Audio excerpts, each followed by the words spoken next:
नमस्कार। विक्रमराव जी नमस्कार। Loud India TV के स्टार जर्नलिस्ट प्रोग्राम में आज हमारे साथ हैं श्री के विक्रम राव। आजकल के पत्रकार श्री के विक्रम राव साहब के बारे में तो बहुत कम जानते हैं, लेकिन जिन्हों जब देश बन रहा था या जब देश नए सिरे से अपनी आज़ादी की लड़ाई लड़ रहा था, उस दौर में विक्रम राव साहब का अतुलनीय और ऐतिहासिक योगदान रहा है। लेकिन विक्रम राव साहब किस परंपरा को जी रहे हैं, आपको अंदाजा नहीं होगा कि आज़ादी के आंदोलन में ये विक्रम राव साहब ही बताएंगे कि जिस तरीके से नेशनल हेराल्ड ने काम किया, और नेशनल हेराल्ड के संपादक कौन थे ये मैं चाहूंगा विक्रम राव साहब खुद बताएं, क्योंकि वो उसके सही अधिकारी हैं अपने पिताजी की व्यक्तित्व को आपको समझाने के लिए। मैं सीधे विक्रम राव साहब के पास जाना चाहता हूँ। विक्रम राव साहब, मैं ये जानना चाहता हूँ और देश को ये जानना चाहता है, खासकर जो लोग सुन रहे हैं देश और दुनिया के, कि विक्रम राव साहब पत्रकारिता में आए कैसे, उनकी पत्रकारिता की यात्रा शुरू कैसे हुई। संतोष भाई, ये साहब ठीक नहीं है, या तो जी कहिए या भाई कहिए। हम लोग तो गांधीवादी है, भाई पसंद करते हैं। विक्रम भाई चले। ठीक है, ठीक दूसरा, है। मैं बहुत आभारी हूँ कि आपने मुझे मौका दिया आपके श्रोताओं के सामने, दर्शकों के सामने पेश होने का। मैं बहुत आभारी हूँ आपका। ये अच्छा अवसर है मुझे संवाद करने के अपने पुराने साथियों से, नए साथियों से। आपने अभी पत्रकारिता की जो चर्चा की उसी बारे में कहना चाहता हूँ। खासकर मैं आपके सामने एक रिपोर्टर के नाते तो पेश हो ही रहा हूँ, एक वोटर के नाते भी कुछ अपनी बात करूंगा, क्योंकि हमारे दोनों व्यक्तित्व है आज आजाद भारतीय गणराज्य में। न केवल एक नागरिक, एक मतदाता और पेशे से पत्रकार। तो थोड़ा मेरा आग्रह रहेगा आपसे, आप इसे स्वीकार करें मेरे आग्रह को। मेरा मेरा मेरा बचपन गुजरा है पत्रकारिता के माहौल में। बल्कि मेरी माँ कहा करती थी कि तुम्हारे रगों में, मेरे बच्चों के रगों में खून नहीं स्याही बहती है। क्या बात। मेरे पिताजी स्वर्गीय श्री के रामाराव, वो हिंदुस्तान के उन संपादकों में रहे जो गांधी जी के साथ रहे, सेवाग्राम में रहे, जेल गए, अंग्रेजों के खिलाफ लड़े वगैरह। और वो संपादकीय लिखने पर जेल गए थे। लखनऊ जेल में वहाँ के जालिम जेलर ने 1941 के व्यक्तिगत सत्याग्रह को इतना मारा, इतना पीटा, इतना आटा पिसवाया विचारों से। सब गरीब किसान मजदूर बापू के अनुयायी थे, बहुत मारा उन्होंने। तो पिताजी ने संपादकीय लिखा था जेल और जंगल, कि लखनऊ जेल है या जंगल है, और इसका जो अंग्रेज का कलेक्टिव मालिक है वो अपने क्या समझता है, वो लॉर्ड है हिंदुस्तान का। वो बहुत ही। और उस संपादकीय के पक्ष में जो चेयरमैन थे हेरल्ड के, जवाहरलाल नेहरू, उन्होंने अपील की वकीलों के लिए पैसा दो और मुकदमा लड़ना है। आचार्य नरेंद्र नेहरू, रफी अहमद किदवई, अजित प्रसाद जैन, ये सब लोग थे, मोहनलाल सक्सेना, जो इस केस के साथ रहे और हेरल्ड की मदद की, क्योंकि सब बोर्ड ऑफ डायरेक्टर्स के मेंबर थे। तो बचपन मेरा गुजरा उस माहौल में, पुलिस का छापा घर में पड़ना और रातों रात सर्चिंग करना, पिताजी को पकड़ के ले जाना। अरुणा आसफ अली की चिट्ठियाँ पकड़ी गई हमारे यहाँ कि कार्यक्रम क्या होगा सन 42 के बाद। कई चीज़ों मैं इतिहास का स्पर्श किया, मैंने स्पंदन किया है। तो ये थोड़ा गर्व तो मुझे होगा ही कि मैंने पत्रकारिता न तो सीखी है, न सड़क से पड़ी उठाई है, मैंने अनुभव किया है और देखा है। या एक चीज़ और बताऊं, सन 42 में मेरी उम्र के बच्चे लोग, उनको ये नहीं पता था कि रात को घर में चूल्हा जलेगा नहीं जलेगा। पिताजी जेल में, बड़े भाई 18 साल के लगते विश्वविद्यालय में, वो भी जेल में। अंसारी ने मोहल्ले के नजरबाग लखनऊ के देना बंद कर दिया, कुछ पिछला उधार चुकाओ। अब सोचिए हम लोग 8 भाई बहन, क्या स्थिति थी। तो भला वो रफ़ी साहब का मेरे लिए ईश्वर थे, रफ़ी अहमद के भाई भगवान थे वो। बाराबंकी मसौदी के सुन्नी ने हमारे परिवार बचाया। रफी साहब ने अजय प्रसाद जैन को राजा ओयल के पास भेजा, लखीमपुर खीरी के पास, युवराज सिंह, और वहां से पैसा लाके बदिया का उधार चुकाया। तीसरे दिन जाके घर में चूल्हा चला। तो ये हमारी अनुभूतियां हैं। इस संदर्भ में थोड़ा सा डाइग्रेस होकर मैं कहना चाहूंगा, जब मेरी शादी की बात हुई तो हम लोग चूंकि आंध्र के ब्राह्मण हैं, वही पट्टाभी सीतारामैया, वीवी गिरी, नरसिम्हा राव, इन सब का हम लोग के एक ही है गोत्र वगैरह। तो जब शादी की बात आई तो हमारे बड़ा सीमित परिवार है नियोगी ब्राह्मणों का। तो एक आईसीएस थे, उनकी बेटी से मेरी शादी की बात आई। तब मैं टाइम्स ऑफ इंडिया बम्बई में अच्छे पोजीशन पे था ट्रेनिंग करके। तो मैंने मना कर दिया कि मैं आईसीएस से शादी नहीं करूंगा। मेरे बड़े भाई बड़े बहन बहुत नाराज। हम लोग साधारण निम्न मध्यम परिवार के लोग हैं, इतने बड़े परिवार संबंध आ रहा है, इतना अच्छा खासा है, जिंदगी में संकट नहीं रहेगा। मैं कहा जी नहीं। जब मैं भूखा सोया था, जब ये अंग्रेज लोग लाठी गोली चला रहे थे और इनके आईसीएस आईपीएस वाले ऑफिसर लोग मार रहे थे बापू के सत्याग्रहियों को, अंबेडकर को मिला के, ये सब लोग सरकारी मंत्री थे उस वक्त, मार रहे थे 42 में। उस वक्त इनके पिता भी कलेक्टर थे। क्या मैं जीवन भर तादाद महसूस कर पाऊंगा? क्या हमें एक ही फ्रीक्वेंसी रहेगी? भले गरीबी जाना है, भले वंचित रहा हूँ, मैं शादी नहीं करूंगा। और जिससे मैंने शादी की, बीएचयू की के प्रोफेसर थे, प्रोफेसर विश्वनाथन, जो राधा कृष्ण के संबंधी थे, डॉक्टर सुधा राव एमबीबीएस एमडी। जब मैं जेल गया, उसने मेरे बच्चों की देखभाल की। शायद और कोई पत्नी होती तो मुझे छोड़ के चली जाती कि कहाँ कमबख्त से शादी की, ये तो आजीवन जेल में रहेगा। सो मेरी बेटी संतोष भाई 4 साल की थी, तिहाड़ जेल मिलने आई थी। तो उसने पूछा वहाँ वो गार्ड से कि मेरे पिताजी कब लौटेंगे? तो उसने कहा, विनीता नाम था, अभी इंजीनियर है रेलवे में। उसका तुम्हारे पिता, तो तुम कितने साल की हो? उसके 4 साल की। तो तुम्हारे पिता या तो तुम्हारी शादी में आएंगे या कभी नहीं आएंगे, क्योंकि हम लोग तो सजाए मौत को माया जवाज वगैरह सब फेस कर रहे थे। लेकिन ईश्वर की इच्छा थी, तानाशाह रायबरेली में हारा और हम लोग छूट के आ गए। मैं इसे इसलिए बता रहा हूँ कि पत्रकारिता की भूमि में जरूरी है या अनुभव होना। केवल मास कॉम डिग्री लेना या कोई बड़े पत्र के साथ घूमना या प्रधानमंत्री से सवाल जवाब पूछना। या मैं बताऊं एक उदाहरण, मास कॉम से मुझे क्यों शिकायत होती कभी कभी लड़कों से। अच्छा है, ट्रेनिंग पा रहे हैं। मैं गया था मध्य प्रदेश के एक विश्वविद्यालय में सिलेक्शन में मास कॉम कोर्स किया, पीजी कोर्स के लिए। मैंने एक लड़के से पूछा, तुम्हारा कैरियर इतना अच्छा है, तुम सिविल सर्विस में जाओ, अच्छा रहेगा। हर माता पिता चाहता बेटा सिविल सर्विस में हो। पत्रकारिता में क्या है सिवाय संघर्ष के, और पता नहीं वेज बोर्ड लागू हो या ना हो। उसका जी नहीं, मैं पत्रकार बनूंगा। मैंने कहा क्यों भाई, क्या आकर्षण है? उसके इसलिए कि मैं मध्य प्रदेश के मुख्यमंत्री से सवाल पूछ सकता हूँ प्रेस कॉन्फ्रेंस में समकक्ष होकर। मैंने कहा वाह वाह वाह, क्या बात कही। फिर उसकी जानिब पर मैंने कहा इसका सिलेक्शन तो नहीं होगा। जो आदमी मुख्यमंत्री से अभी से दबाव डालने की कोशिश करे, वो ईमानदार पत्रकारिता क्या करेगा? तो संतोष भाई, मुझे तो खुशी इस बात की है कि एक दौर में जब कोई मुझसे मिलने नहीं आता था, आप मेरे बड़ौदा घर में आए थे इमरजेंसी में, डर लगता था लोग मुझसे मिलने आने में, निडर हो गया पाए। मैं कभी भूल नहीं सकता हूँ। जो दुख में कष्ट के साथ रहता है, जो श्मशान में मिलता है, वही सच्चा मित्र होता कहा जाता है।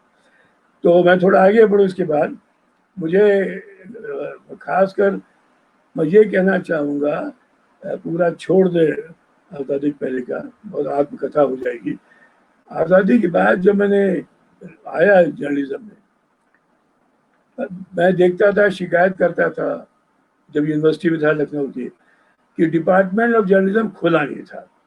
मैं आभारी हूँ, मेरे परम मित्र विश्वनाथ प्रताप सिंह यूपी के मुख्यमंत्री थे। उन्होंने कहा आप अक्सर शिकायत करते राजा है, आप पत्रकार ये नहीं है, ऐसा नहीं है, भाषा नहीं है, वतनी नहीं है, ग्रामर नहीं है, तो क्यों नहीं आप कदम उठाते हैं? आप तो मुख्यमंत्री हैं, इलाहाबाद शरीफ के शहर से आप आए हैं, आप डिपार्टमेंट खोलिए।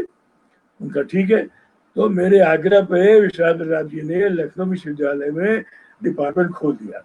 लेकिन वही जो संकीर्णता होती गाँव वाली, वो बजाय लखनऊ के विश्वनाथ प्रताप सिंह गाँव इलाहाबाद में चला गया। तो इलाहाबाद यूनिवर्सिटी में डिपार्टमेंट खुल गया, हम लोग वंचित रह गए। 2 साल प्रतीक्षा करनी पड़ी लखनऊ विश्वविद्यालय में डिपार्टमेंट खुलने के लिए। फिर क्या हुआ, जी वो हिंदी विभाग का डिपार्टमेंट गोदाम हो गया। लखनऊ विश्वविद्यालय का जर्नलिज्म डिपार्टमेंट हिंदी विभाग का गोदाम हो गया, किताबें नहीं थी।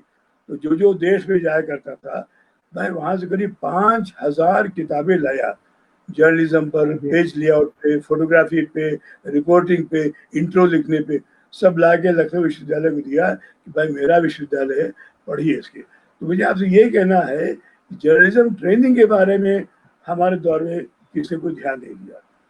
चाहे जितना बड़ा मैं ट्रेड यूनियन कार्यकर्ता हूँ, लेकिन मैं आभारी रहूंगा Sahu Jain Bennett Coleman company का कि भारत में पहला training programme Times of India ने शुरू किया 1962 में। और मुझे जी गर्व है कि उस ट्रेनिंग स्कीम में ज्वाइन किया मैंने, मेरे साथ और कई लोग थे।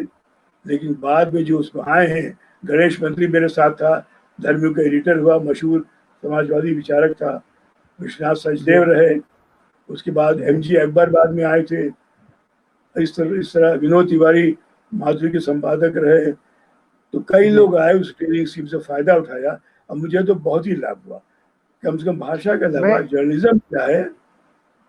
जी मैं आपकी रिपोर्ट और पत्रकारिता पे आऊं उसके पहले, चूंकि आप जिक्र कर चुके हैं, इसलिए आगे बढ़ने से पहले मैं आपसे पूछना चाहूंगा कि पत्रकार रहते हुए आपने जो बड़ौदा डायनामाइट डायनामाइट केस में जो रोल प्ले किया और जिसकी वजह से आपको जेल हुई और फांसी की सजा होते होते रह गई, वो बड़ौदा डायनामाइट केस में आप कैसे इन्वॉल्व हुए और वो केस नहीं, क्या था, क्योंकि आज लोगों को नहीं पता है।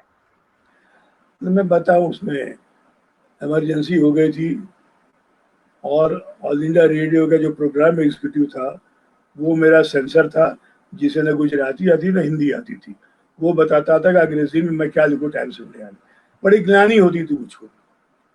तो जी एक दिन जब मैं, जॉर्ज मेरे साथी थे, लोहिया के साथ हम लोग साथ काम कर चुके थे। जॉर्ज जॉर्ज का मतलब अचानक, जॉर्ज का मतलब जॉर्ज फर्नांडिस। जॉर्ज फर्नांडिस 27 जुलाई को अचानक मेरे घर आया बड़ौदा में।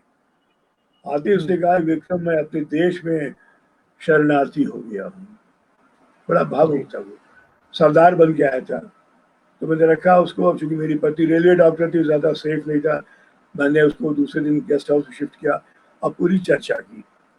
तो जी चर्चा यही हुई कि कैसे विरोध करें। और जॉर्ज की जी एक राय से मैं सहमत था। सारे जी नेता लोग 1.25 लाख 1.5 लाख जाके जेल में बैठ गए। लोकनायक को तो खैर पकड़ा गया जबरदस्ती, बाकी लोग भी अंडरग्राउंड रहे, नानाजी देशमुख वगैरह, तो बाद से पकड़े गए। जॉर्ज जी को पकड़ने की बहुत कोशिश की, एनकाउंटर कोशिश की, जॉर्ज हाथ नहीं आए। और जब हमारे घर आए तो हम लोग चर्चा यही करते रहे। मैंने उनको यूनिवर्सिटी ले गया, लोगों से मुलाकात की रमेश यूनिवर्सिटी में। वहाँ से और लोगों से जो जो विरोधी थे, इंडियन एक्सप्रेस के हमारे साथी, UNI के, हम क्या कर सकते हैं। हम लोग छोटे से तो गिलहरी है, जो बनाता राम सेतु कितना। तो जॉर्ज ने कहा कि हम अंडरग्राउंड तैयारी करेंगे, लिटरेचर बंटवाओ, हांगकांग यहाँ से भिजवाओ ताकि विदेश को पता चले, संस्कृति को तो काटने की कोशिश करें, ये सब करेंगे। तब तक हम लोगों को संपर्क हो गया, ज़्यादा नहीं बताऊंगा, संपर्क हो गया एक फैक्ट्री के मालिक से, जो डायनामाइट का इस्तेमाल करता था अपनी फैक्ट्री में और सड़क वड़क बनाने में। तो अब जॉर्ज का दिमाग तो बहुत ही शातिराना रहा हमेशा से। जो आदमी की एक आवाज़ से बम्बई बंद हो जाए, करोड़ों की बम्बई 24 घंटे काम करने वाली न चल पाए, तो जब से मेरे मुंह से सुना डायनामाइट, तो वो पूछा क्या है। उनके जहाँ तक मैं जानता हूँ ये है, तो समझ गया वो। फिर वहां से मैं जी जॉर्ज का एक स्कीम, अभी तमाम, मैं तो छोटा सा था, मामूली रिपोर्टर था। फिर तमाम लोग साथी तो जमा हो गए, भारत भर के रेलवे कर्मचारी, हिंद मजदूर सभा के, हिंद मजदूर किसान सभा के। तो मैं तो एक छोटी सा पेज था जो बड़ौदा में, जिस पेज पे आधारित था पूरा केस, पेज वो बिल्कुल। अगर हट गया तो ढह जाएगा पूरा। मैं केवल, उसकी मेरी जिम्मेदारी थी वहाँ। और अब ज़्यादा नहीं बताऊंगा, क्योंकि फिर कई मेरे साथी थे जो बेचारे फंस गए थे मेरे साथ। जैसे कमलेश, अब कमलेश बेचारे सज्जन आदमी, पूर्वी जी यूपी के ब्राह्मण, कभी उन्होंने मेरे कुसंग में आ गए वो, और जेल चले गए और फांसी का सामना कर रहे थे। मैंने कहा कमलेश, अगर तुम मेरी चाबी ना रखते दिल्ली में तो तुम फंसते नहीं। उसका हाँ, अब मैं अगले जन्म में भगवान से प्रार्थना करूंगा मुझे दंडित करो। तो कमलेश बेचारे सीधे से आदमी, एक महेंद्र वाजपेयी रेलवे कर्मचारी, 24 घंटे पाठ करने वाले भगवान का, पटना के, वो बेचारे फंस गए। विजय नारायण था बनारस का, काफी एक्टिव था यूजन सभा का, वो बेचारा सीधा साथी। मतलब ये सब तो सीधे इस माने में ये लोग सज्जन थे। रिपोर्टर जैसे शातिर बदमाश नहीं थे सब लोग, जो खुराफाती होता है। पत्रकार तो बहुत तेज होता है, आपको जानती है चीजों को। तो ये सब मेरे साथ रहे। और फिर इतना जरूर था, हम लोगों ने जिस ढंग से तैयारी कर रखी थी, ग्रीक में तभी सोशलिस्ट लोग सत्ता में आ गए थे फौज को हटाने के बाद, और सब जॉर्ज के दोस्त थे। उन ग्रीक सोशलिस्टों ने कहा हम आपको अंडरग्राउंड का और जहाज भी दे देंगे जहाँ से पैरेलल ब्रॉडकास्टिंग आप कर सकते हैं। तो हम लोग याद है प्रोफेसर उषा मेहता, लोहिया, अशोक मेहता, सबका सन 42 में बम्बई से कैसे चलाते थे लोग आज़ाद हिंद रेडियो। और यहाँ हमने शुरू करने की कोशिश की, तब तैयारी हो गई थी। इस बीच में लोग गिरफ्तार हो गए, और जहाँ कड़ी टूटी फिर तो कड़ी बदलना मुश्किल हो जाता है। सारा लिंक टूट गया, फिर जॉर्ज भी गिरफ्तार हो गए। वरना पैरेलल रेडियो हम लोग को जो स्कीम थी वो तो बीबी किसी के समकक्ष थी वो, और बहुत जोरदार चलती। वो मालदीव में, अंडमान में चलाने का विचार था। खैर एक सपना था जो अधूरा रह गया। यहाँ मैं ये और बताना चाहूंगा कि अक्सर लोग कहते हैं कि सब आप हिंसा करते थे। संतोष भाई, हम लोग और जॉर्ज के साथ ही हमेशा अहिंसक रहे, बापू के सिद्धांतों पे चले। मैंने गांधी जी के पैर छुए जब मैं 4 साल का था सेवाग्राम में। बापू एक ऋषि थे, एक देवता थे, लोग क्या समझेंगे क्या थे वो। तो हम लोगों की मेरी तो वो ट्रेनिंग भी रही। तो जॉर्ज से मैंने कहा साफ बात करो, हिंसा नहीं होगी। उसका हिंसा नहीं होगी, और बापू ने कहा भी था, I shall risk violence 100 times rather than the emasculation of the whole country। बजाय इसके पूरा देश नपुंसक क्लीव हो जाए, मैं हिंसा को पसंद करूंगा, बहादुरों की हिंसा। और वही लेके हमने कहा था कि जान की हानि नहीं होगी, सिर्फ माल को क्षति पहुंचाएंगे। तानाशाह के पुर्जों को हम हिलाने की कोशिश करेंगे, और किया भी उन्होंने, कई जगह किया इस बात को। सीबीआई एक भी मुकदमा पेश नहीं कर पाई कि हमारी हरकतों से कोई मरा है, किसी की जान गई है, स्पष्ट इस बात में। तो कम से कम हम लोग को तो इस बारे में तो माफी मिलनी चाहिए कि अपने बापू के कदम से हटकर हिंसा कभी नहीं की। एक बात और बताऊं, तिहाड़ जेल में अक्सर चर्चा संतोष भाई, जो ये फिडेल कास्ट्रो वगैरह लैटिन अमेरिका के क्रांतिकारी सोचते थे कि हम लोग क्यों नहीं तानाशाह को मारते हैं, तानाशाह मर जाएगा, अपने बात छुप जाएगी। तो बहस चलती थी। मेरी राय हटती थी, थोड़ा बहुत पॉलिटिकल साइंस का छात्र रहा लखनऊ विश्वविद्यालय में, लैटिन अमेरिका जा भी चुका हूँ, कई देश घूमा हूँ। मैंने कहा क्या होगा, एक मरेगा दूसरा आ जाएगा, तो देश तो वैसे ही रहेगा जब तक हम लोग जड़ से नहीं बदलेंगे, लोगों की मानसिकता नहीं बदलेगी। तानाशाह इतना खराब है, वो मरेगा बेटा आ जाएगा। तो ये जब तय हो गया तो कि नहीं, हम हिंसा नहीं करेंगे, हत्या नहीं करेंगे, सिर्फ एक वही जो 42 में लोकनायक ने और लोहिया वगैरह ने क्या वही करेंगे। तो वहाँ हम लोग हमारी रक्षा में, हमारे बचाव में इससे बेहतर आर्गुमेंट सुप्रीम कोर्ट में राम जेठमलानी जो पेश किया था और पेश नहीं कर सकता था। विक्रम राव जी, अब मुझे ये बताइए कि आपने जो रिपोर्ट्स लिखी टाइम्स ऑफ इंडिया में या दूसरे कहीं भी अखबार में, जो भी आपको याद हो, उसमें आपको अपनी बेहतरीन रिपोर्ट्स कौन सी समझ में आती हैं जिन्होंने सरकारों को या समाज को चेतावनी दी हो या उनके ऊपर प्रभाव डाला हो? एक तो बताऊं, गुजरात का नवनिर्माण आंदोलन, मैं इसका साक्षी रहा। एक शाम की बात है, सितंबर का महीना था, मैं टाइम्स ऑफ इंडिया फारिया चैम्बर्स नबरंगपुरा दिल्ली में बाहर झांक रहा था खिड़की से। विद्यार्थियों का जुलूस निकला, बहुत बड़ा जुलूस था, एलडी इंजीनियरिंग कॉलेज से। मैं नीचे उतरा और पूछा उन छात्रों से, भाई क्या बात है, फीस माफी खिलाफ हो और चीजों के खिलाफ हो? उसका नहीं, हमारे हॉस्टल के दाम बढ़ गए खाने के, हम मध्यम वर्ग लोग कहाँ से पैसा लाएंगे? तो उनका अध्ययन क्या क्यों बढ़े हैं? तो उन्होंने कहा हाँ, सौराष्ट्र में जो मूंगफली है बहुत ज्यादा तेल आता है उसमें, और मूंगफली के व्यापारियों से कांग्रेस पार्टी उमाशंकर दीक्षित और चिमनभाई पटेल का नाता था। इन लोगों ने कहा हम इतना पैसा देंगे, इस शर्त पर सरकार बनाने के बाद गुजरात में कांग्रेस ओ की सरकार जाने के बाद मुरारजी की, तुम हमें दाम बढ़ाने की इजाजत दोगे। बाकायदा वो लड़के मुझे बता रहे थे।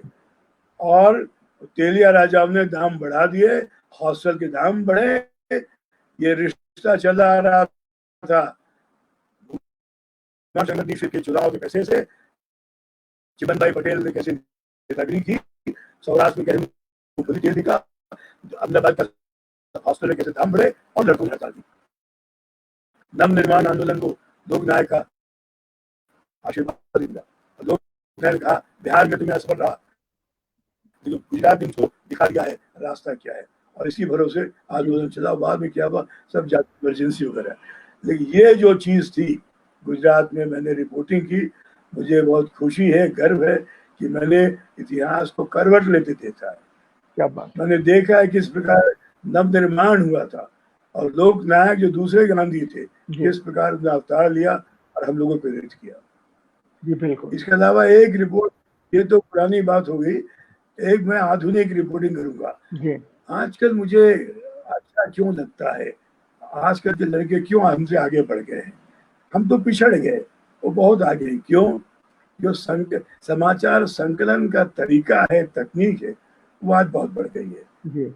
और हम आभारी हैं इन शिक्षकों के खासकर, और नए जमाने के विद्यार्थियों को बड़ी रुचि ले रही है। मैं उदाहरण दूं छोटा सा। मैं तब जनता पार्टी के सम्मेलन 1980 में रिपोर्टिंग करने गया था देवरिया में। तब तक पार्टी टूट गई थी, बीजेपी चली गई थी अलग से बंबई में, और जनता पार्टी जिसे रिपोर्टिंग करने गया था, चंद्रशेखर अध्यक्ष से, रविंद्र वर्मा, सुषमा स्वराज, सुषमा तब तक गेरुआ नहीं भी थी, हमारी तो लाल थी उस वक्त वो। तो ये सब लोग समाजवादी थे। वहाँ रिपोर्टिंग करने गया और वहीं मुझे खबर मिली कि कानपुर के पास भाईमाइल में ठाकुरों के लोगों को एक दलित ने, एक मछुआरे ने मार दिया, तत्काल रिपोर्ट भेजो। बहमई कांड से मेरा मतलब है। और मैं वहां से भागा, सीधे पूरब से लखनऊ आया, रातों रात कानपुर पहुंचा, फिर बहमई पहुंचा। बहमई पहुंचा तो वो विभत्स कांड मैंने देखा। वो सिर्फ इसलिए कि जातिगत आज जो चल रहा है यूपी के, पश्चिम यूपी में, यही बात उस वक्त हुई थी। उस वक्त यही चीजें, जातिगत विद्रोह हुआ था।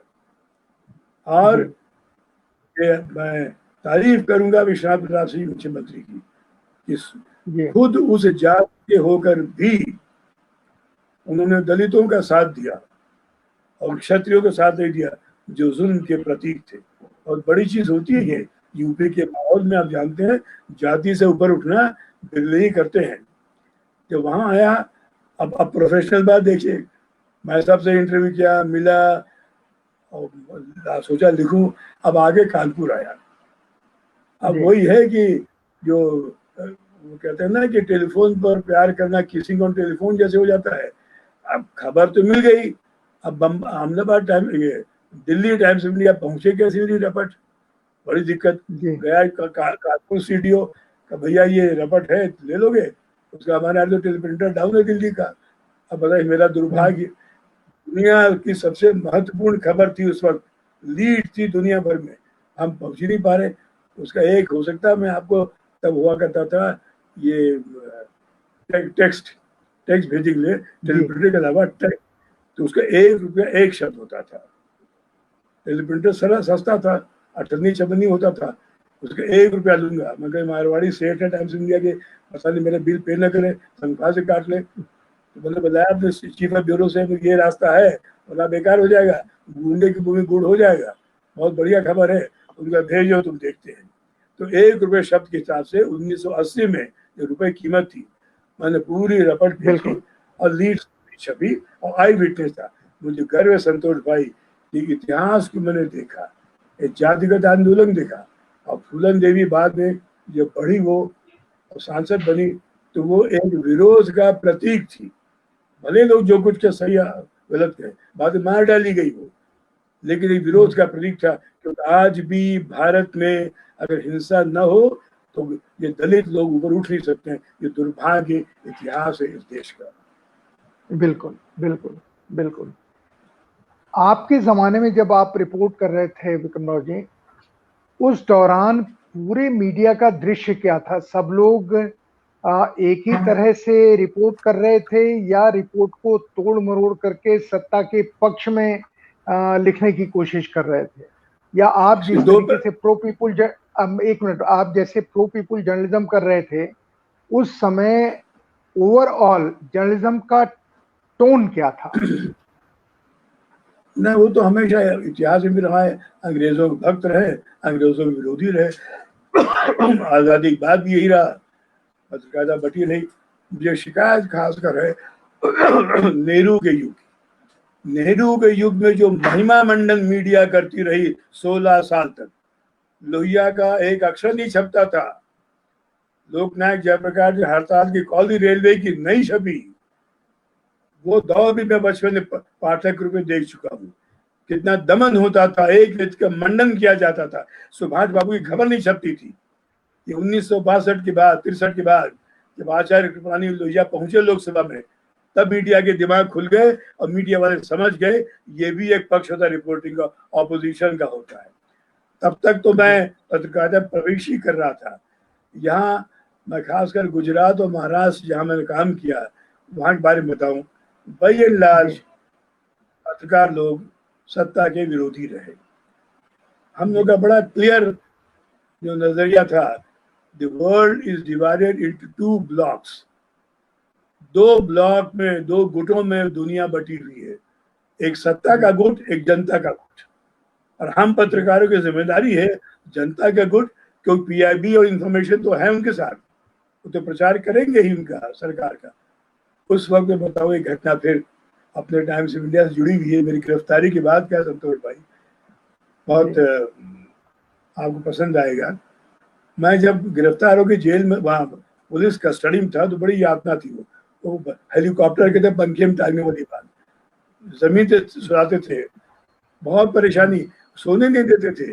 खैर सोने की आदत थी, नाइट ड्यूटी करता था तो वो समझते नहीं थे कि तो रात में जगता ही तो परेशान नहीं होता है। तो ये सब हालत हुई। लेकिन पीएन राइटर करके आईपीएस पारसी ऑफिसर थे, बहुत बढ़िया अफसर थे, इतने बढ़िया पुलिस अफसर मैंने देखा। मैं भी बाद में आईपीएस सेलेक्ट हुआ था, मैं गया नहीं था। जब मैं देखा पीएन राइटर को, और सज्जन, थिंकिंग पुलिसमैन, विचारक पुलिस। मुझसे कहा विक्रम ये बताओ, तुम पारसी थे वो, उनका कि ये बताओ सारे भारत के पत्रकार तो पटरी पे आ गए, तुम 2 बच्चों के बाबत तुम्हें ये हीरोइज्म क्या सीखा है? तुम भी सड़क के बाएं तरफ चलते, लाल बत्ती रुक जाते, अपना काम करते, घर जाते, तुमसे किस सिखा हीरो बनने के लिए? मैंने कहा तो बहुत अच्छा सवाल पूछा है, तो मेरा जवाब भी सुन लीजिए। एक तो मेरा बैकग्राउंड भी है कि मैं जेल दे चुका हूँ बचपन से, पिताजी समय से। राइटर साहब आप कौन सा अखबार पढ़ते हैं? उनका of course times of India. मतलब मेरा अखबार है। कितने आप 25 जून 1975 पहले कितना समय लेते थे पढ़ने के लिए टाइम्स ऑफ इंडिया? उनका करीब 18-20 मिनट, 18-20 मिनट। उनका 25 जून जब सेंसरशिप आ गई, तब राइटर साहब आप कितना वक्त लेते थे? उनका करीब 10-11 मिनट, 10-11 मिनट, 18 मिनट, 10-11 मिनट। मैंने कहा राइटर साहब आपके 8 मिनट वापस लौटाने के लिए मैं जेल आया हूँ। क्या बात है। वो समझ गए मेरी बात। उनका ठीक है, उठ के चले गए, कोई यातना नहीं दी मुझको, समझ गए तो जो कर रहा ठीक ही कर रहा होगा। तो ये बताऊं मैं आपको, हम लोग की मानसिकता थी। किरीट भट्ट मेरे साथ थे, 3 बच्चों के बाप, बहुत साधारण परिवार की। मेरे कुशन में आके वो भी जेल आ गए। सतीश पाठक बेचारा बात कर चला गया सरकार साथ यूएनआई का, वो भी लड़ा। लेकिन एक तो मादा था कि जो हो रहा है भारत में ठीक नहीं है, जिसको व्याकरण वर्तनी भाषा दी जाती, वो आगे बताया कि हमें क्या लिखना है। इससे बढ़ के शर्म की बात हो सकती है भारत के पत्रकारों के लिए। इससे लाल आडवाणी ने बहुत अच्छा कहा था। लाल आडवाणी को याद होगा, आप पढ़ा होगा, हमने तो कहा था झुको, उसने तो कहा था झुको, तुम लोग रेंगने लगे। और बिल्कुल सही चित्रण था ये। किसने कहा था आप रेंगे, मान्यता रद्द हो जाएगी। दिल्ली के मकान रद्द हो जाएंगे, आप लड़ नहीं सकते, फिर क्यों पत्रकार बने? अरे घसियारी का काम करते, खेती का काम करते, ये तो कबीर का काम है, ये लकड़ी लेके आओ, खड़े हो बंधारा की चौराहे पे, चल चलो साथ, नहीं तो और धंधा पानी करो। संतोष भाई कोई बढ़ चढ़ की बात नहीं कर रहा हूँ, लेकिन पत्रकार एक किस्म का शख्स होता है, वो भी अगर डर गया तो समाज तो उठ ही नहीं पाएगा। बिल्कुल बिल्कुल। अब विक्रम जी, मेरे दिमाग में सवाल ये आ रहा है कि आप जर्नलिज्म करते करते अचानक ट्रेड यूनियन की तरफ कैसे चले गए? आप पत्रकारों के हकों के लिए लड़ने लगे। ये एक्टिव जर्नलिज्म से थोड़ा सा तो अलग रास्ता है, ऐसा क्यों अपनाया आपने? हमें हमारे नेता थे डॉक्टर लोहिया, एक बहुत अच्छा उनका नारा उन्होंने हमको सिखाया था, जो बापू के समय से था, धरती को जो जोते बोए, धरती को जो जोते बोए, धरती का वो राजा है, आजादी जिसका मतलब है उसका यही तकाजा है। हम चाहते थे Indian federation of working journalist में, अंग्रेजों के समय मेरे पिताजी, आजादी के बाद हम लोग, अखबार को जो छापे बेचे, अखबार का वो मालिक है। आज क्या हो रहा है? आज एडवर्टीजमेंट एजेंट बताएगा संपादक से तुम क्या लिखोगे और क्या नहीं लिखोगे। आज एक संपादक के मुकाबले एक विज्ञापन दाता ज्यादा महत्वपूर्ण हो गया है। हम इस चीज के खिलाफ लड़ते थे। अखबार की आजादी एक लक्ष्मण रेखा है, जो लक्ष्मण ने खींची है, उसके पार नहीं जाना चाहिए, तोड़ दिया उसको। मुझे तो कहा क्या था लखनऊ में जब मैं ट्रांसफर पर जेल से छूटे में टाइम समझा के कि विज्ञापन लाइए 15% मिलेगा। मैंने कहा खबरदार जनरल मैनेजर साहब, ये बात आपने कही तो शर्म आनी चाहिए। मैं एक रिपोर्टर हूँ, अगर विज्ञापन लाऊंगा आपको 15% पैसा मिलेगा तो मेरी कलम लिख पाएगी, आलोचना कर पाएगी? मैं मुख्यमंत्री श्रीपद मिश्रा के जातिवादी राजनीति लिख पाऊंगा? मैं ये कर रहे हैं करके वो कुछ तो ख्याल कीजिए। तो इसलिए, और क्या था संतोष भाई, गुजरात जब मैं गया था तो बम्बई जिस दिन गया, टाइम्स ऑफ इंडिया बम्बई में अक्टूबर 2 बापू की जयंती थी 1962 में, दूसरे दिन से बॉम्बे यूनिवर्सिटी जर्नलिस्ट ज्वाइन कर लिया। फिर मेरा ट्रांसफर किया, I am the most transferred employee, Bharat के कई राज्यों में ट्रांसफर हो चुका है। तो मुझे अहमदाबाद ट्रांसफर किया, नया एडिशन था।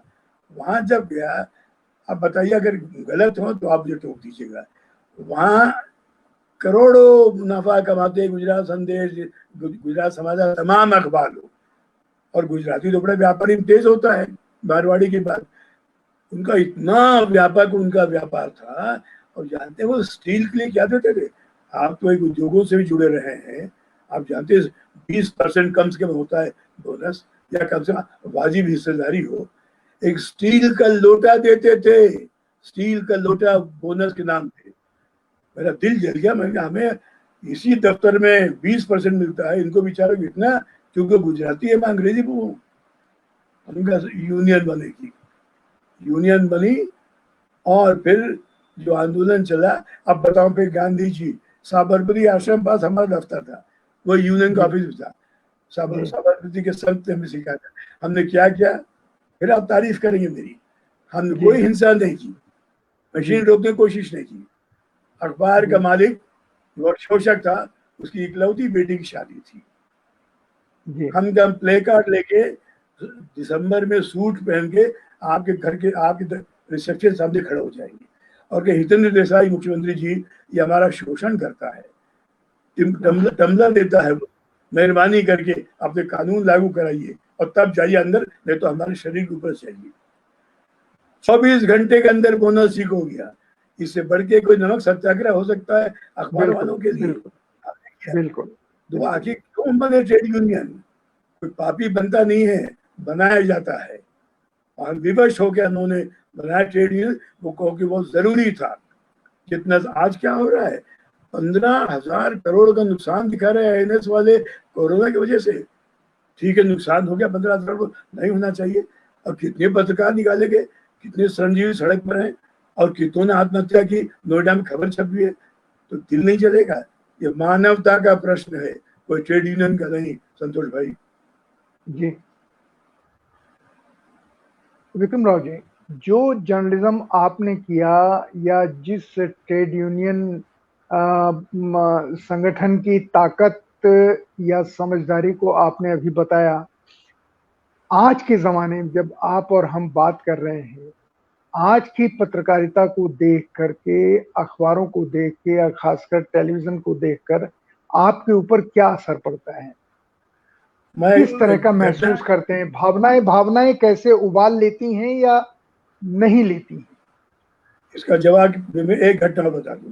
मैं जी, गुजरात गया, साथियों ने बताया कि नरेंद्र दामोदर दास मोदी मुख्यमंत्री थे जी, और इन्होंने कहा साहब ये मुख्यमंत्री अपने चहेतों को बुलाते हैं प्रेस कॉन्फ्रेंस पे, सबको नहीं जी, बुलाते हैं। जी, तो मैं क्या, मैं अपने लिए हमारी मुलाकात थी क्योंकि जब मैं जेल में था मुझे अखबार ला के देते थे बड़ौदा जेल में, तो जानते थे मुझको। जी, उनका, नरेंद्र भाई ऐसा क्यों करते हैं आप क्यों फलाना रिपोर्टर आओ तुम आपके बुलाते हैं? ये संपादक का अधिकार है, प्रिविलेज ऑफ द एडिटर। कौन रिपोर्टर क्या असाइनमेंट होगा, क्या करेगा वो, आप कुछ नहीं कर सकते। अरे उनका विक्रम भाई सवाल पूछता है, तंग करता है, इसीलिए मैं क्या, मैंने आज से मेरी दोस्ती खुद की बात नहीं करूंगा। आप इस संघर्ष की उपज है नवनिर्माण आंदोलन की। आप रहे हैं जेपी के ड्राइवर रहे हैं आप, नरेंद्र भाई, आप भी ऐसी बात करेंगे? सत्ता के दो चेहरे, बात खत्म। तो ये देख चुका था इस प्रकार परिवर्तन कैसे हो जाता है, और दिल्ली आके और गजब कर दिया नरेंद्र भाई ने। वो जी, तो पत्रकारों से बिल्कुल ही दूर होने लगे। ये अच्छी बात नहीं है। वही गलती जो इंदिरा गांधी ने की थी, आंख कान बंद कर दिए, भुगती। ये कभी नहीं करना चाहिए। आंख कान, यहाँ एक उदाहरण जो बीजी वर्गीस का नाम सुना होगा, बहुत बड़े जी, जी, जर्नलिस्ट, जी, मेरे मेरे जी, प्रेरक बिल्कुल, रहे, प्रणेता रहे। वो जस्टिस जस्टिस सरकारिया ने प्रेस काउंसिल तरफ से मुझको और बीजी वर्गीस साहब को कश्मीर भेजा 91 में। वहाँ आतंक और मीडिया बारे में अध्ययन करके गए वहां हम लोग देखने। तो वहां पूरा स्टडी किया, लौट के आगे रपट लिखी। उस वक्त ओम थानवी थे जनसत्ता चंडीगढ़ में, उनसे मिले हम लोग, कई साथियों से मिले। उस वक्त जी, वहाँ के पुलिस वाले वेद मारवा थे, जो दिल्ली के कमिश्नर थे, वो वहाँ एडवाइजर जी, थे। अंक मारवा जी, आप क्यों अखबार वालों को दबाते हैं यहाँ, क्यों? अंक याद रखिए, खबर एक रबड़ की गेंद की तरह होती है, जितना दबाएंगे उतना उछलेगी। आप जो कह रहा है कि साहब इतने लाशें गिर गई कुपवाड़ा में, करीब 20,000 लाशें गिर गई, झूठ था, पाकिस्तान प्रोपेगेंडा था। हम आप कहिए रिपोर्टर से, भैया ये ले लो हेलीकॉप्टर, सरकारी जॉब देखो, आके लिखो। एक रिपोर्टर नहीं है, सब समझ के सरकार दबा नहीं रही है, सच बोल रही है। वेद वर्मा की एक कोशिश से खबर नहीं लगी और कश्मीर में अच्छी रिपोर्टिंग हो गई, और बीजी वर्गीस सर का एक महात्मा था हमारा एडिटर, इसे सब किया। तो ये जब तक सत्ता वाले नहीं समझेंगे, खबर दबाएंगे, खबर उछलेगी। और बड़े बड़े तानाशाह आए, एडोल्फ हिटलर भी था, मसूलनी भी थे, और हमारे यहाँ भी हुई है। तो ये अच्छा उदाहरण है हर प्रधानमंत्री राष्ट्रपति के लिए। मैं तो कहता हूँ कि साथी, मैं तो अपने सारे राजनेताओं से हाथ जोड़ कहता हूँ, एक ट्रैफिक पुलिस से और एक रिपोर्टर से पंगा मत लो। हम्म, ट्रैफिक पुलिस वाला लिख देगा तो हाजिर है, रोज जाना पड़ेगा, और रिपोर्टर लिख देगा तो पड़ोसी आना बंद कर देगा। तो सोच लीजिए। इसीलिए बढ़िया बात है, सच बोलिए। बापू उनका सत्यवेश कहते हैं, झूठ मत बोलिए, और कम से कम झूठ बोलना हो तो युधिष्ठिर की तरह कम झूठ बोलिए। जी, बिल्कुल। विक्रमराज जी, जो महत्वपूर्ण स्थिति है, देश की आज जो स्थिति है और जिस तरीके से मीडिया देश के सवालों के ऊपर बातचीत ही नहीं करता है, रिपोर्ट ही नहीं करता है, बल्कि आज मैं एक नई चीज़ देख रहा हूँ आजकल की सरकार जो भी प्रेस नोट भेज देती है या जो लाइन भेज देती है, उस लाइन को सत्य या लॉजिकल कैसे बनाना है, इसमें पूरा टेलीविजन हिंदुस्तान का लग जाता है, पूरा का पूरा, कि इसको हम सही साबित कैसे करें बिना ये जांचे हुए कि ये सरकार की फैलाई हुई अफवाह है। जो आपके जमाने में अक्सर होता था कि सरकार कोशिश करती थी कि इस तरह की बात सामने आए, लेकिन जर्नलिस्ट उसको एग्जामिन करते थे, इन्वेस्टिगेट करते थे और तब डिसाइड करते थे कि सत्य क्या है। आज वो नहीं हो रहा है, और चूंकि अब जब नहीं हो इसलिए रहा है, इसलिए इसलिए समाज बिल्कुल एक अंधेरे में है समाचारों के लिहाज से।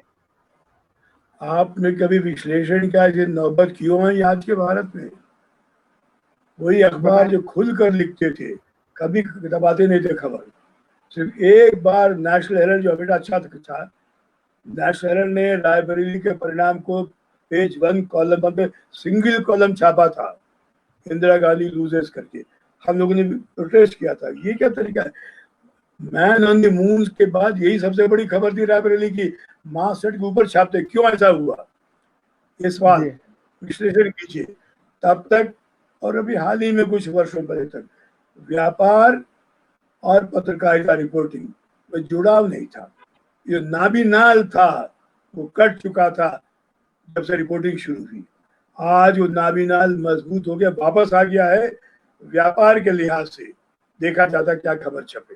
फिर मैं आपको उदाहरण जी दूं, बड़ौदा में एक होटल पे रेड पड़ी, लड़कियां पकड़ी गई, किसी अखबार में 4 दिन खबर नहीं छपी गुजराती अखबार में। एक मुझसे कहा बड़े बनते हो, टाइम्स ऑफ इंडिया में छाप के देखो। मैं छाप दूंगा, मैंने छाप दिया, खबर छप गई, लोग नाराज हो गए, विज्ञापन बंद हो जाएगा।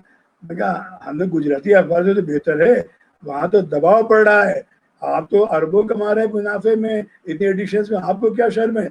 और एक होटल भी छापा हुआ है।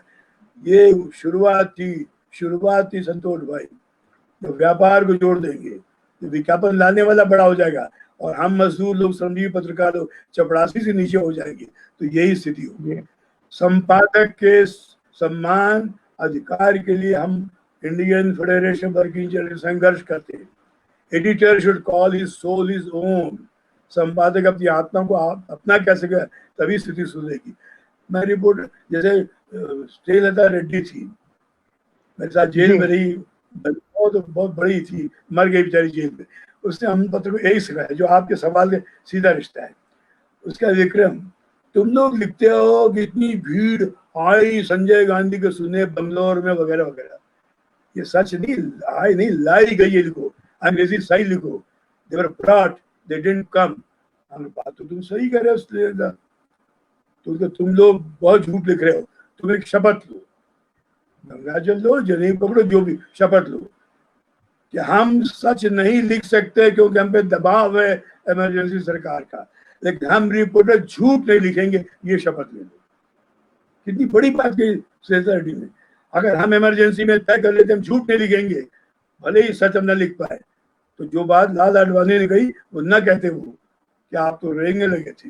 ये बात ही मेरा यही जवाब है आपके सवाल का। जी। अब मैं आपसे आखिरी सवाल पूछूं उसके पहले मैं आपको दो लोगों के नाम, एक का नाम आपने लिया स्नेहलता रेड्डी जी का, उनसे मैं इमरजेंसी में जाके मिला था। और मुझे मजे की बातचीत ये है कि जैसा उनका स्वभाव था वैसा ही उन्होंने अपनी बेटी नंदना को भी दिया था। अब नंदना इस समय कहाँ है, मेरा कोई संपर्क नहीं है। वैसे ही MS अप्पा राव थे चेन्नई में, जी, और जो और 20 साल के बाद उनका अमुक्ता भी वैसी ही थी, इमरजेंसी में उसने हम लोगों को काफी मदद की थी। CG के रेड्डी वहां से ही मुझे लेके जॉर्ज के पास गए थे, MS अप्पा राव के घर से। तो 20 साल के बाद अमुक्ता अप्पा राव ने मुझे ढूंढा फेसबुक की वजह से, और हम लोग अभी दोस्त हैं। तो मैं इन दोनों का नाम इसलिए लेना चाहता हूँ कि इन दोनों ने आपातकाल में बहुत सारे जो लोग टहल रहे थे कार्यकर्ता, उनको बड़ा साहस दिया, सम्मान दिया। स्नेहलता जी जेल में गई तो नंदना ने दिया। मैं अब आपसे ये आखिरी सवाल पूछना चाहता हूँ कि इस स्थिति में जिसका जिक्र आपने अभी किया, दुखद जिक्र है कि संपादक नाम की संस्था खत्म हो गई है, विज्ञापन दाता ही सबसे प्रमुख हो गया है, और मालिक उन पत्रकारों को, जो आपने नहीं कहा मैं उसको जोड़ रहा हूं, कि उन पत्रकारों को पसंद नहीं करता जो स्वतंत्र रिपोर्ट के लिए अपना सर ऊंचा करके उससे बातचीत कर सकते हैं। ऐसी स्थिति में आप आने वाले पत्रकारों को क्या राय देंगे, वो पत्रकारिता में आए ना आए, आए तो किस हिम्मत को लेके आए और किस अध्ययन को लेके आए? मैं तो अपने संघर्षशील पत्रकारों से 2 उदाहरण देता हूँ, महाराणा प्रताप का और शिवाजी का।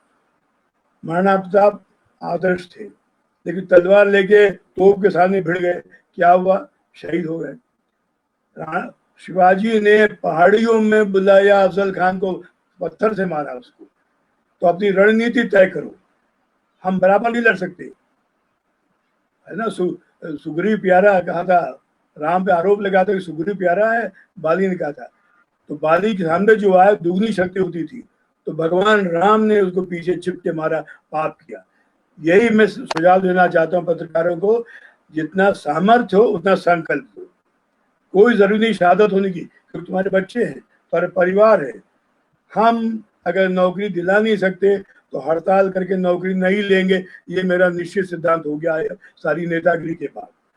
मैंने तड़पते भी लोगों को देखा है, किसी को छोड़ेगी नहीं। तो ये एक छत्रपति मराठा का, एक राजपूत का, ये नीति हमें अपनानी पड़ेगी, अपने सामर्थ्य के मुताबिक संघर्ष करें। और आपने जो हमें सब पर आप बात करी, जॉर्ज मैथ्यू फर्नांडिस ने जिंदगी में एक ही अच्छा काम किया है, रिपीट, एक ही अच्छा काम किया है कि एम.एस. सप्पाराव को चेयरमैन फिल्म यूनिट का बना दिया। किसी की जॉर्ज मदद नहीं की। जो साथी जेल गिरने को चाहता होगा, जॉर्ज ने अपने एचएमएस के वर्कर, एचएमकेबी के वर्कर, समाजवादी, किसी की मदद नहीं की। ताकि नहीं हम सौदेबाजी नहीं करेंगे। क्या सौदेबाजी? तुम्हारे लिए उस वर्कर ने जान दी है, वो क्लास 3 क्लास 4 एम्प्लॉई है, तुम क्यों नहीं मदद करोगे? तो नहीं तो कौन करेगा? अब इतने बड़े मंत्री हो गए हो, हर आदमी कर रहा है, ये जनसंघी तो बड़े विस्तार से कर रहे हैं मदद हर एक की, तो तुम क्यों नहीं करोगे? लेकिन नहीं, उनका सिद्धांत था। लेकिन अप्पाराव को बना के उसका बड़ा कल्याण किया। हमारे वो नेता थे, हमारे आदरणीय थे, और बेचारे जो लड़े हैं, पत्नी को खोना संतोष कोई मामूली दुख नहीं होता है, वो जेल में खोना। अब तो मैं तो लाल सलाम करता हूँ ऐसे लोगों को। विक्रम राव साहब, आपने जितनी बातें कही, ये आपकी जिंदगी का बहुत छोटा हिस्सा है, क्योंकि इससे बहुत ज्यादा आपके संघर्ष, आपके अनुभव को मैं जानता हूं, पर आज आपके ही मुंह से सुनना था।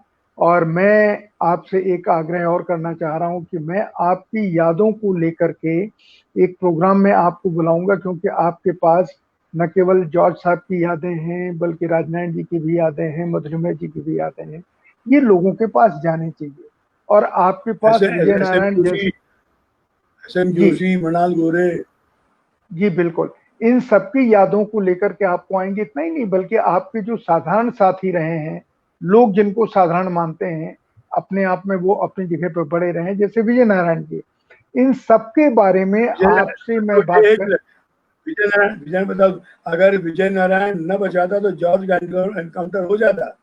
सिर्फ विजय नारायण की वजह से जॉर्ज जिंदा रहे, एनकाउंटर नहीं हुआ, बच के वो, ये याद रखना होगा। जी, ये आपने बहुत बड़ी जानकारी दी। और पर मैं आपसे जो कहने जा रहा हूं वो ये कि आपको मैं जल्दी ही आमंत्रित करूंगा। हम एक नया कार्यक्रम शुरू कर रहे हैं, और वो उसके उसके उसके जिसको कहते हैं पुरोहित आप ही लोग होंगे, जिन्होंने जिया है, देखा है, समझा है। लेकिन आपने जो अभी बताया, जितना भी अपने बारे में बताया, वो आज के पत्रकारों के लिए भी और आज के समाज के कर्णधारों के लिए भी, जो सो कॉल्ड अपने को इस समाज को चलाने वाला बनते हैं, उनके लिए ये इशारे काफी हैं कि अगर कोई व्यक्ति अपने मन में कुछ ठान ले, तो गांधी से लेकर के और नरेंद्र मोदी तक वो किस तरह साफ बात कह सकता है, उसका उदाहरण आप है। आपको बहुत बहुत धन्यवाद। इस प्रोग्राम को अभी समाप्त करते हैं और आपसे अगले प्रोग्राम में मिलने की आशा करते हैं। नमस्कार। आभार, बहुत आभार आपका।